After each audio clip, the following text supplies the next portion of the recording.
ፍቅርሽ ነው ያረገኝ ብቸኛ ከሰው ማን አውጥቶ ያደርገኝ እያላቸው እያለ ይቀጥላል ማለት ነው ዘፈኑ። ይህን ዘፈን የዘፈንኩት ለሄርሜላ ነው። ሄርሜላ እንግዲህ በባዶ ሜዳ ነው እየተንከራተተች ያለችው፣ እዚህም እዛም እያለች እየተለጣጠፈች ያለችው በባዶ ሜዳ ነው። ይሄን ሁላችንም እናውቃለን። አብርሽ ከሩጤ ውጭ ወደ ውጭ ብለዋል። እንግዲህ እንደምታዩት እንግዲህ እንደዚህ አምሮባቸው ዝንጥ ብሎ አንድ አይነት ልብስ ለብሶ ሩትዬ ልዕልት መስላ የኔ ልዕልት የኔ ጀግና ማለት ነው። ትላንት ማታ የምንሰማው መሰላችሁ በሰማው መሰላችሁ ቲክቶክ ላይ ማለት ነው። የሄርሜላ ደጋፊዎች ናቸው፣ የአብርሽና የሄርሜላ ደጋፊዎች ናቸው። እና የመዳን ቅመሞች እየቁጭ ብሎ ላይቭ ላይ ሲያወሩ ነበር። እና ሄርሜላ በቆንጆና በቁመና ስለምትበልጣት ነው ይሄና ያንገበገባት።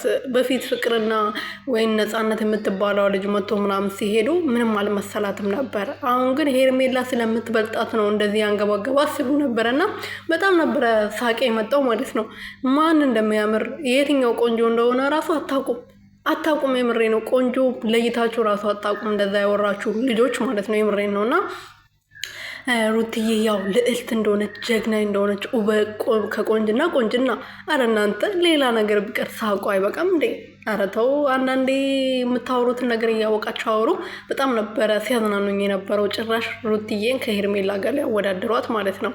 እሷ እኮ በእቺ እግሯ ራሱ ለማንኛውም ክፉ ነገር አታስወሩኝ። ሰላም ቤተሰቦች እንዴት ናችሁልኝ? እኔ ያለው ፈጣሪ የተመሰገነው። በያላችሁበት ሰላማችሁ በዘት ትርፍርፍ ይበልልኝ። እኔ ውድና ወርቅ የሆናችሁ ቤተሰቦቼ እንግዲህ ሩትዬና አብርሽዬ የኔ ጀግኖች፣ ሩትዬ የኔ ልዕልት እንግዲህ እንደዚህ አምሮባቸው ደግሞ ዛሬ ዝንጥ ብሎ መጥተዋል። እንግዲህ ተቃጠሉ። እነሱ እንዲለያዩ የምትፈልጉ አሽቃባጩላ ተቃጠሉ። መቼም አይለያዩም። እነሱ ስራቸውን እየሰሩ ነው። እናንተ ዝም ብላችሁ አታጨብጭቡ። የምሬን ነው። ማታ የሆነ ነገር አይቼ በጣም ነው የተገረምኩት ማለት ነው። የምሬን ነው። እና